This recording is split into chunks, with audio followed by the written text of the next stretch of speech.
Good afternoon, everybody. How's it going? We got a little bit of breaking Seahawks news. Well, not so much breaking now. This news is several hours old at this point, so I don't know how breaking it is, but it is news.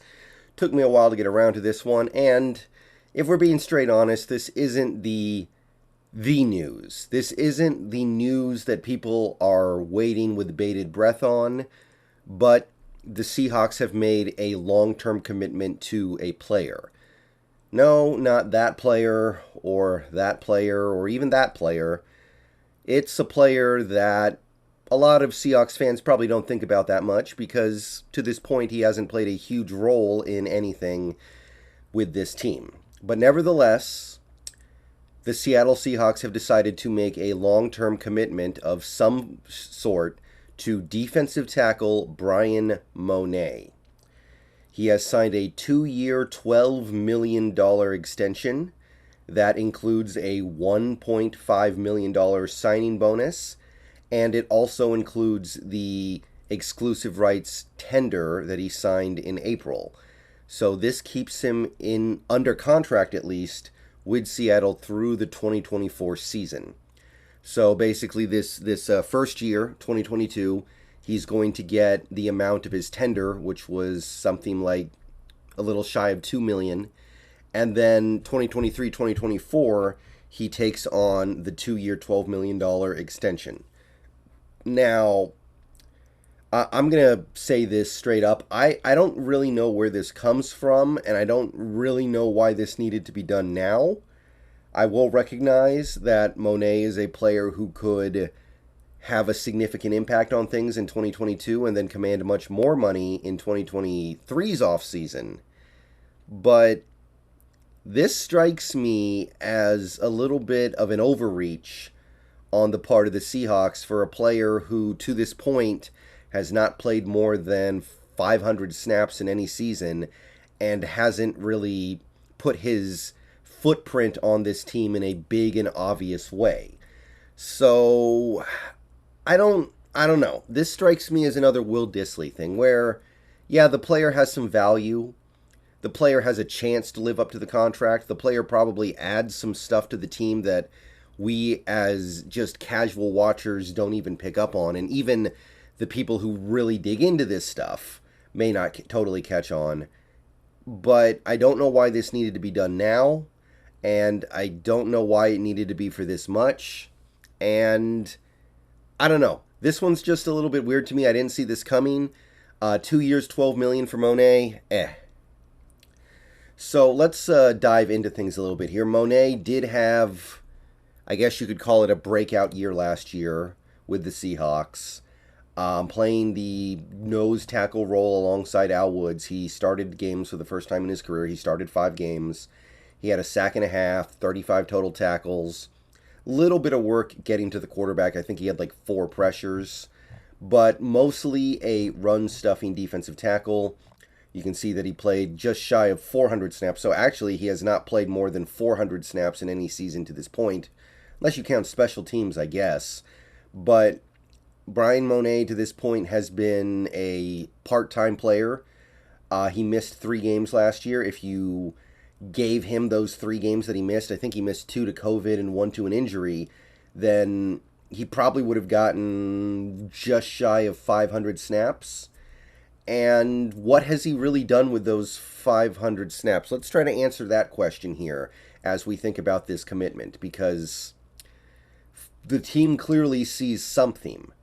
And whether or not what they see I don't know whether or not it's real, but what is it that they see that made them convinced that they needed to do this?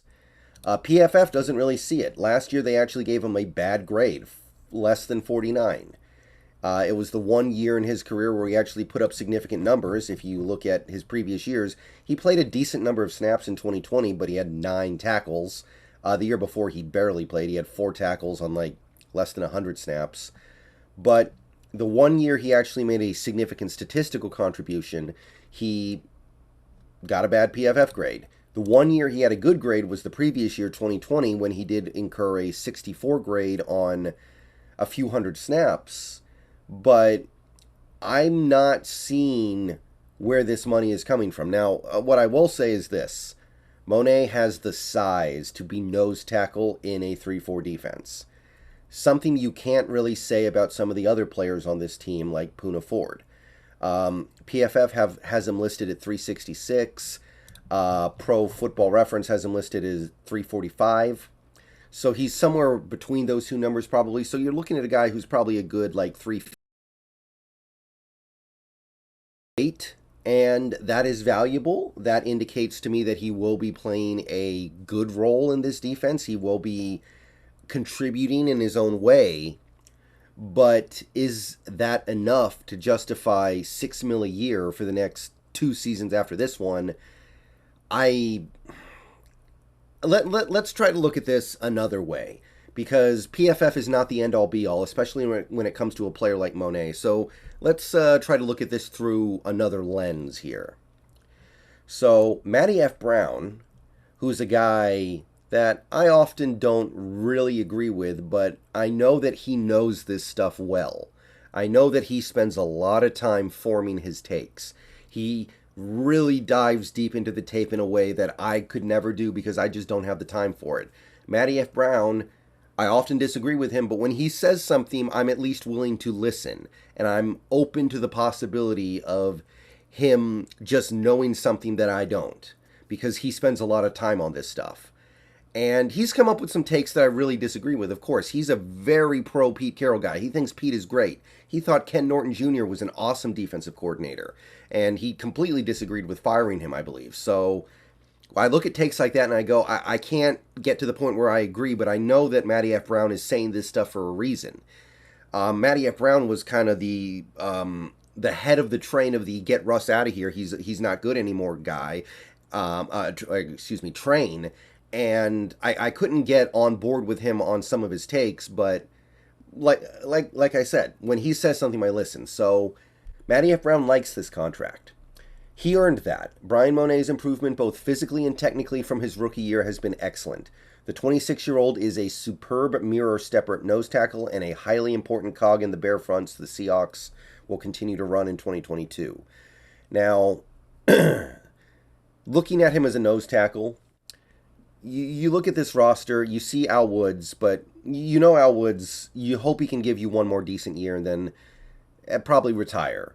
I think that's the best case scenario. I don't see Al Woods sticking around for a long term. So we do need a nose tackle, but this kind of financial commitment means you are on some level marrying yourself to Mone being a featured nose tackle in this defense going forward. Now, what is a nose tackle's role in a defense? It's not really to pile up stats. It's not to be flashy. It's not to make a bunch of plays. It's to take up attention so that other players can get tackles in the backfield. Other players can get quarterback pressure, quarterback sacks.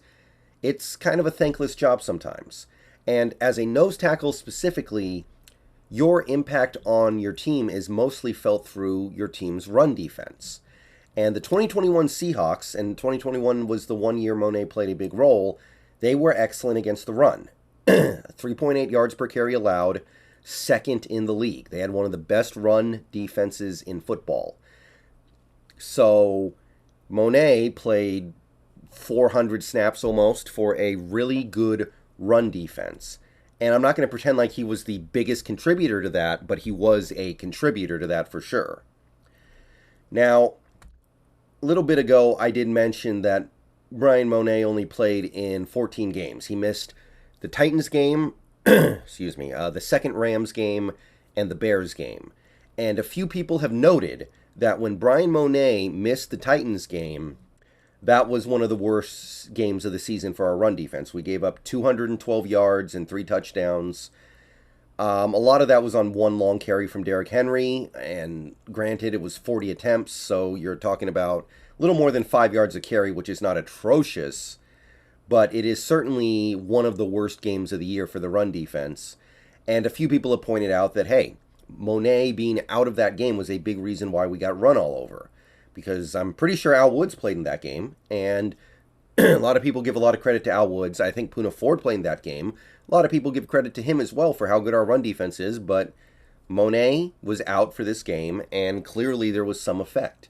Now, he also missed the Rams game, a game where the Seahawks gave up 123 rushing yards, which is below their expected, I would say, based on the season they had, on 29 carries, so it's not the end of the world for sure. We're talking about like 4.25 yards a carry, but that's below the Seahawks standard that they established over the course of the season. So that's another game where Bryan Mone is out and the run defense seems to suffer. Now, on the other hand, you also have the Bears game. Bears didn't really do anything on the ground with Mone out. 30 carries, 88 yards, less than 3 yards a carry. But it's the Bears. So I guess you could look at this, and I think you could glean from it that, yeah, there's a clear... There's something here, right? There's something here with Bryan Mone, and there's something that he's doing right, I guess. But did this need to be done now? Couldn't you have gotten Mone on a similar contract after this season if he plays pretty well? Like, the only reason why I would consider doing this would be if you think Mone is going to have some really good season where he plays maybe 35, 40 snaps a game for you at a really high level in 2022, and then going into next offseason, you're looking at him and going, he might want like 8, 9, 10 mil a year. But now you've locked him up at 6 mil, great. But how likely is that? There were plenty of games last year where I looked at Mone and thought, this guy's a jag, just another guy. And some of the things I went over in this video say maybe he's more than that. But I'm worried about the death by 1,000 cuts. A Will Dissly contract there, it's not that bad, but it's an overpay. A Bryan Mone contract over here, and suddenly all the money's gone. That's really what I'm a little worried about here. So it's not terrible. It's certainly not the end of the world. But to me, this did not need to be done. Going into the next offseason, after this one, I was looking at nose tackle as being a top need. With this contract, I can no longer do that because we've now made a financial commitment to a guy. The only thing I can say is this. The Mone extension includes $1.5 million in signing bonus. Now, we don't know what the guarantees are. That is a fairly low signing bonus for a $12 million deal in my experience.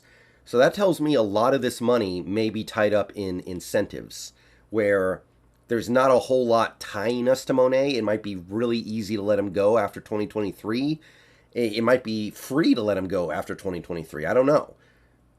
But it seems to me that this deal may be arranged in such a way that either it's really easy to move off of him, or if Mone doesn't perform, he's not going to see very much of this money. This could end up being like a 2-year, $8 million contract unless he plays above his head. Now, that, okay, that's a little easier to support. But if we're actually just giving him 2 for 12 full stop with enough guaranteed to keep him basically stuck here, then I don't know. Then it's just a little hard to swallow right now based off what we've seen from him so far. And again, I tried to look on the brighter side of this deal by looking at some of the things that this run defense has done with him. When Mone's in the game, our run defense seemed to be very, very stout. And I'm not saying that that's worthless. But what I would say is that you still have guys like Al Woods and Poona Ford that need to take a lot of the credit for that. And it's hard for me to say that Mone was the driving force behind this run defense being good. So I'm a little down on this. It's not bad. He may live up to this contract. The contract may not be as bad as it looks. I don't know. I just don't think this needed to be done. But let me know what you guys think. I'm going to get out of here. See you guys in stream tonight. Probably going to do some Ghost of Tsushima. We're trying to finish it up. We're in Act 3. So hopefully finishing up in the next few days. But we can talk about it tonight. And yeah, as always, go Hawks.